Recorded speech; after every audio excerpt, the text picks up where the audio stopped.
नमस्कार मित्रों। तो अब तांबे से हम बढ़ गए हैं कांसे की संस्कृति की ओर। कांसा यानी कि तांबे और टिन के मिश्रण से बनने वाला इस कांस्यकालीन सभ्यता का दूसरा नाम है हड़प्पा सभ्यता, सिंधु घाटी सभ्यता। हमारे लिए सबसे महत्वपूर्ण है ये सभ्यता, इसके बारे में जानना। यही से हम अपना वास्तविक इतिहास शुरू करते हैं। इससे पहले की सभ्यता में आपको ताम्रकालीन सभ्यता बताई गई, पर क्या आप इस बात से हैरान होंगे या नहीं होंगे कि ये सभ्यता कांस्यकालीन सभ्यता का तिथिक्रम ताम्रकालीन सभ्यता से पहले का है। बेशक आपको जानकर आश्चर्य हो रहा होगा। आप ये भी सोच रहे होंगे जब तक तांबा नहीं आया तो कांसा कैसे आ गया। यही तो खासियत है। ये सबसे उन्नत, सबसे प्रगतिशील, सबसे ज़्यादा विकसित सभ्यता थी, जिसने मिस्र की सभ्यता, मेसोपोटामिया की सभ्यता से भी ज़्यादा उन्नति प्राप्त कर रखी थी। ये वो दौर था जब सिंधु घाटी के निवासी पूरी दुनिया में सबसे ज़्यादा संपन्न कहलाते थे। आइए गौर करते हैं इस सिंधु घाटी सभ्यता के ऊपर, इसका कालक्रम 1750 ईसा पूर्व से 2350 ईसा पूर्व का माना जाता है। एक दौर में हम ये भी कह सकते थे कि जब उत्तर पश्चिम भारत में सिंधु घाटी सभ्यता चल रही थी, तब दक्षिण में ताम्रकालीन सभ्यता चल रही होगी, जैसा कि हमने पिछले अध्याय में बताया। इसलिए कुछ शहरों को, यहाँ के जो दक्षिण की सीमा से लगे हुए हैं, कालीबंगा, बनावली, लोथल, इनको माना जाता है प्राक हड़प्पा सभ्यता के, यानी कि जो हम सिंधु घाटी सभ्यता आज पढ़ा रहे हैं उससे पूर्व। तभी ऐसा माना जाता है कि यहाँ पर तांबा खोज लिया गया था, क्योंकि खेतड़ी के आसपास के क्षेत्र हमने पिछले अध्याय में आपको बताए थे, आहार और गुलिंद। पर फिलहाल वो अध्याय हम पिछले अध्याय में बता चुके हैं, आप उसको अवश्य देखिए, उसके बाद ही आगे बढ़ें। आज हम बात करेंगे सिंधु घाटी सभ्यता के बारे में। तो सिंधु घाटी सभ्यता 1853 में अलेक्जेंडर कनिंघम, जिन्हें भारतीय पुरातत्व विभाग का जनक माना जाता है, अलेक्जेंडर कनिंघम ने सर्वप्रथम हड़प्पा संस्कृति की मोहर देखी, लेकिन उन्होंने उसे इग्नोर किया। वो शायद उसके महत्व को नहीं समझ पाए। फिर 1921 में दयाराम साहनी ने हड़प्पा स्थल की खुदाई आरंभ की। हड़प्पा देखिए, यहाँ रावी नदी के तट पर देखिए, आपको नजर आ रहा होगा हड़प्पा। और एक और प्रमुख शहर यहाँ का मोहनजोदड़ो है, जो सिंधु नदी के तट पर है। देखिए हड़प्पा। जब इसकी खोज सबसे पहले 1921 में दयाराम साहनी जी ने की, तभी से इस संस्कृति का नाम पड़ा हड़प्पा संस्कृति या हड़प्पा सभ्यता। अब हम बात करते हैं, देखिए ठीक एक साल बाद राखलदास बनर्जी ने मोहनजोदड़ो में कुछ महत्वपूर्ण उत्खनन कार्य किए और वहां से सबसे ज्यादा अवशेष हमें प्राप्त हुए। वास्तव में सबसे उन्नत शहर अगर इस सभ्यता कोई कहलाता है तो वो कहलाता है मोहनजोदड़ो। मोहनजोदड़ो का अर्थ होता है मृतकों का टीला। आप इसे नोट कर लीजिए, यह परीक्षा में कई बार पूछा गया है। देखिए प्रमुख अवशेष जो यहाँ पर प्रमुख मिलते हैं, कच्ची सड़कें, मोरियो और नगर योजना प्रणाली। अब जैसा कि आपको ज्ञात हो चुका है कि ये कांसे का उपयोग करते थे, तो बड़ी बात तो ये है कि इस सभ्यता के लोगों को कांसे के लिए तांबा कहाँ से मिलता था। बेशक खेतड़ी की खान सबसे प्राचीन खानों में से एक मानी जाती है, जो राजस्थान में है। यहाँ पर खेतड़ी की खानों से इन्हें तांबा प्राप्त हुआ होगा। ठीक कांसे के देखिए, अगर हम प्रमाण की बात करें तो मोहनजोदड़ो में कांसे की नर्तकी की एक मूर्ति मिली है। मैं आपको स्क्रीन पर वो फोटो नजर आ रही होगी, ध्यान से देखिए। ये इनकी उत्कृष्ट कला का एक नमूना है, जो साबित करता है कि ये बहुत अच्छे शिल्पकार थे, किसी भी रूप और आकार को ढालने में सक्षम थे। ये इनकी काबिलियत और इंजीनियरिंग के पैमाने को भी दर्शाता है। भाई इनके बाद वाली सभ्यताएं कांसा नहीं खोज पाई, आप ये भी जान लीजिए। मतलब ये पहले ही कांसे के बारे में जानकार थे और इसके बाद तकरीबन 200-250 साल तक यहाँ पर कांसा नहीं हुआ। और सबसे बड़ी बात, पिछली सभ्यता जो आपने देखी वो ग्रामीण थी, आगामी सभ्यता आप जो भी देखेंगे वो भी ग्रामीण होगी, परंतु ये जो सभ्यता बीच की है ये नगरीय सभ्यता है, वेल डेवलप्ड। और नगरीय सभ्यता किस तरह की है, आज हम इसके रहन सहन पर ही बात करते हैं। इसमें हमें 2 वीडियो बनाने पड़ेंगे। अगले अध्याय में हम इसके नमूने और जो अवशेष मिले हैं उस पर बात करेंगे। पर फिलहाल हम समझते हैं सिंधु घाटी सभ्यता के निवासियों को। ये देखिए, सबसे पहले तो मैं आपको बता दूं कि यहाँ पर ये नगरीय सभ्यता थी। नगरीय सभ्यता होने की वजह ये थी कि सिंधु घाटी में आज के दौर में बरसात बहुत कम होती है। आज के दौर में इस सिंधु नदी पर बरसात कम होती है, परंतु उस दौर में 1750 ईसा पूर्व से 2350 ईसा पूर्व के समय में यहाँ पर अत्यधिक वर्षा होती थी। तो क्या होता था, जब वर्षा होती थी तो यहाँ पर सिंधु नदी बाढ़ का पानी अपने साथ लेकर चलती थी। बाढ़ का पानी जब लेकर चलती थी तो देखिए अन्य नदियों के मुकाबले जो हिमालय से निकलने वाली नदियां हैं वो अधिकतर जलोढ़ लेकर आती हैं अपने साथ। भाई ऊंचे ऊंचे हिमालय से आती हैं तो ज़्यादा पत्थरों को तोड़ते फोड़ते लाती है, जिस कारण वो जल के साथ साथ मिट्टी के बालू साथ में लाती है और उससे वो ज़्यादा मैदान का निर्माण करती है, जिस वजह से यहाँ पर उपजाऊ मिट्टी वो बाढ़ के दौरान छोड़कर चली जाती थी। और बाढ़ खत्म होते ही नवंबर के महीने में ये लोग आते थे और वहाँ पर गेहूं, जौ, तिल, सरसों प्रमुख फसलें बोकर चले जाते थे। और उसके बाद जैसे ही बाढ़ दोबारा आनी होती थी, ये लोग क्या करते थे, ये उस फसल को काट कर अपने पास रख लेते थे। इसी वजह से सभ्यता उन्नत हुई। यहाँ पर गेहूं और जौ प्रचुर मात्रा में पाया गया और यहीं से बने नगरवासी। इनके नगरवासी होने की मेन वजह यहाँ की कृषि थी और इन लोगों का प्रमुख व्यवसाय भी कृषि था।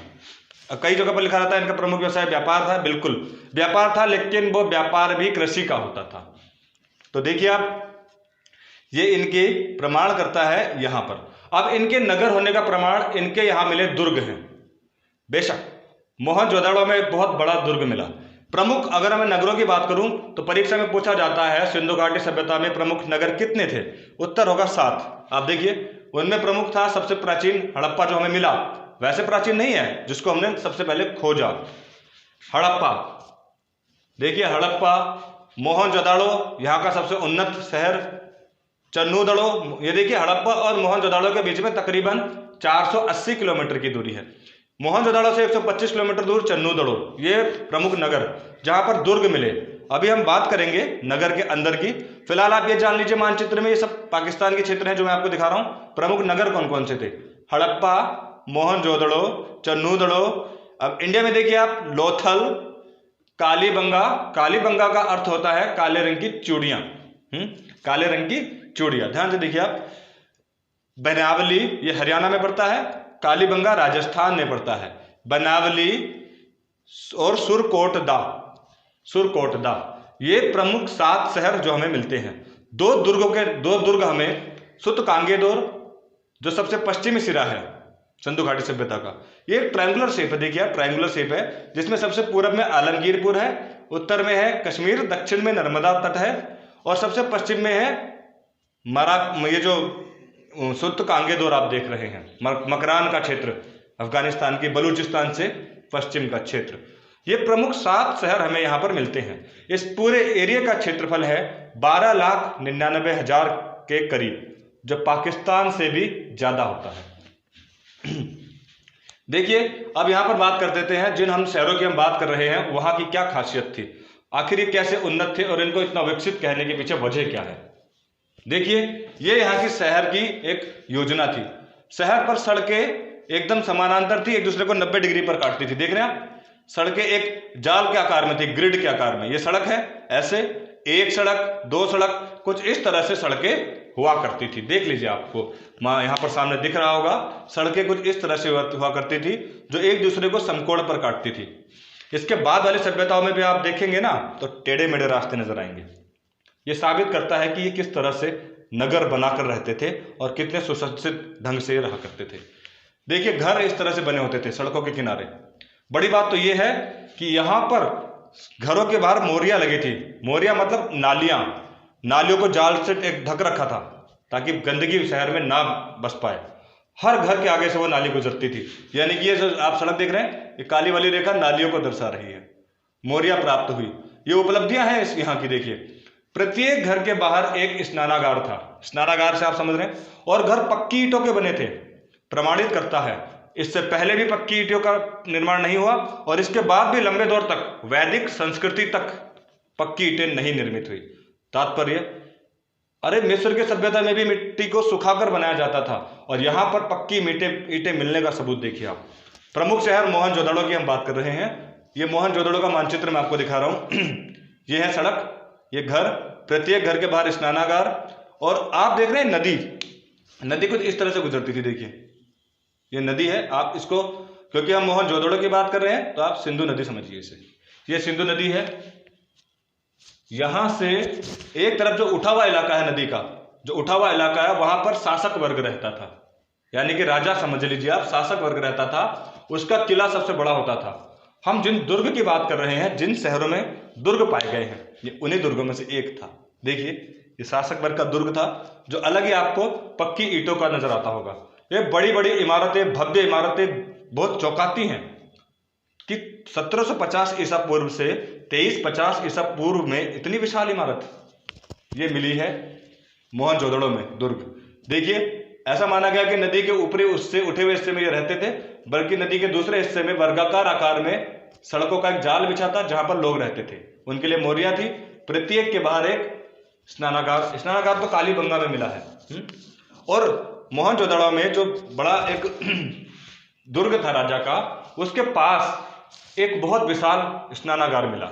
ये स्नानागार 11.88 मीटर लंबा और 7.04 मीटर चौड़ा है, जबकि इसकी गहराई 2.45 मीटर है।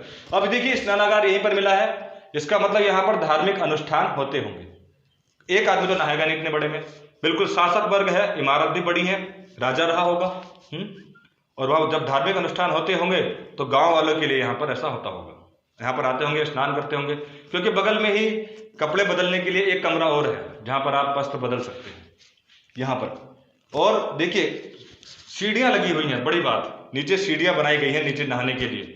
और जो इनका फर्श है ना, वो पक्की ईंटों से निर्मित है, ईंटें लगा रखी है फर्श पर। तो किस किस्म से ये स्नानागार बनाया है, बिल्कुल आधुनिक सा प्रतीत होता है जैसा आज हम बनाते हैं।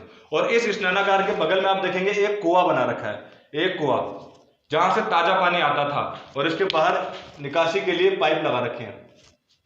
ताजा पानी कुएं में भर दिया जाता था, और हौज, कुएं को हौज बोलते थे, हौज से पानी ताजा आता था और दूसरी तरफ से बाहर चला जाता था। ऐसा दुर्ग के पास आपको एक स्नानागार मोहनजोदड़ो में नजर आया। मोहनजोदड़ो में ही एक और बहुत बड़ी इमारत पाई गई, जिसको हम अन्नागार बोलते हैं, यानी कोठार, जो 45.71 मीटर लंबा, 15.23 मीटर चौड़ा है। ध्यान से देखिए आप, ये कोठार है। इस कोठार में अन्न रखा गया था, ऐसा माना जाता है। अब भाई उन्नत थे, फसलें बहुत ज्यादा होती थी, शासक वर्ग अपने पास उस कोठार को रखता होगा। उसी के पास में 2 बैरक वाला कमरा पाया गया। बेशक हो सकता है वहां पर मजदूर रखे जाते हो इन्हें ढोने के लिए। शासक वर्ग जरूरत के हिसाब से लोगों को ये प्रदान करता हो, जिसके पास ना हो उसको प्रदान करता हो, या जिस पे अधिक हो वो यहाँ पर जमा करता हो। और उसके बदले में आप ये मान सकते हैं कि वस्तु विनिमय प्रणाली चलती होगी। कृषि के बारे में हमने आपको बताया, क्योंकि अब अन्नागार की बात हो ही रही है, तो कृषि के बारे में हमने आपको बताया कि नवंबर में बाढ़ से उपजाऊ भूमि से गेहूं, जौ, राई, इनकी देखिए गेहूं, जौ तो सबसे पहले उगाई गई थी। बेशक ठंडे इलाके के क्षेत्र के लोग हैं, इनको उगाते होंगे। अच्छा, एक चीज और थी कि यहाँ पर फावड़े नहीं मिले, यानी कि फावड़े का इस्तेमाल नहीं करते थे ये लोग। तो क्या इस्तेमाल करते थे? प्रमाण के तौर पर कालीबंगन में हमें जो मिला है वो मिले हैं हल रेखाएं, कूड़। ऐसा माना जाता है कि ये हल रेखाएं लकड़ी की हल्की रही होंगी, लकड़ी की हल्की ही रही होंगी। कांसा, देखिए कांसा बनाने के लिए तांबा चाहिए था। तांबा उनको खेतड़ी से मिलता होगा या बलूचिस्तान के क्षेत्र से मिलता होगा, सुट कांगेदरा जो जगह है वहां से मिलता होगा तांबा यहाँ से मिलता होगा। लेकिन टिन के स्रोत कहाँ होंगे? टिन माना जाता है कि या तो ये अफगानिस्तान से लाते होंगे। टिन भारत में भी इतने अत्यधिक मात्रा में नहीं पाया जाता, छत्तीसगढ़ और झारखंड के बॉर्डर पर ही टिन मिलता है। भारत में सर्वाधिक उत्पादन टिन का छत्तीसगढ़ में होता है। तो टिन हो सकता है ये कहाँ से लाते होंगे? हजारीबाग के क्षेत्र से टिन लाते होंगे। जो इनकी नर्तकी की फोटो मिली है या और भी कुछ प्रतिमाएं मिली हैं, उनमें टिन की मात्रा कम है, तांबा भी उतना उच्च वैरायटी का नहीं है, जो संकेत देता है कि जितने सीमित संसाधन थे ये उसका उपयोग करते थे। इनकी टेक्निक बड़ी फेमस है। ये क्या करते थे कि एक लकड़ी के अंदर ये पहले तांबे को पिघला करके रख देते थे, फिर पहले मिट्टी से एक आकृति बनाते थे, मिट्टी की आकृति के ऊपर ये पूरा तांबा पोत दिया करते थे, फिर उसके ऊपर ये फिर मिट्टी रखते थे, फिर वो जो गीला तांबा था उसको गर्म करके रखते थे, फिर वो सूख जाता था तो मिट्टी हटा देते थे, उससे आकृति बनती थी।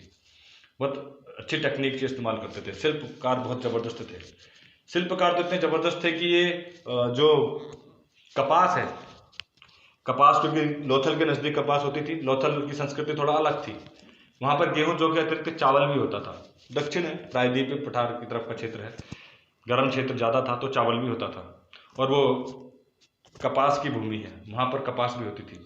कपास प्रमुख है क्योंकि कपास को सिंडस बोलते थे। सिंडस के नाम पर ही हमारे देश का नाम इंडस पड़ा। माना जाता है कपास की खोज भारत में ही हुई। ध्यान से सुनिए आप, कपास की खोज भारत में ही हुई। तो कपास की कताई बुनाई होती थी, कपास के कपड़े बनते थे। ध्यान से सुनिए आप, इनकी प्रमुख व्यवसाय में अगर आप बात करें तो कपास से ये बनाते थे, बुनकर टाइप के लोग भी थे। ये डेवलप्ड हैं, आप समझ रहे होंगे इन चीज़ों को, कितने इन्होंने कार्य यहाँ पर किए।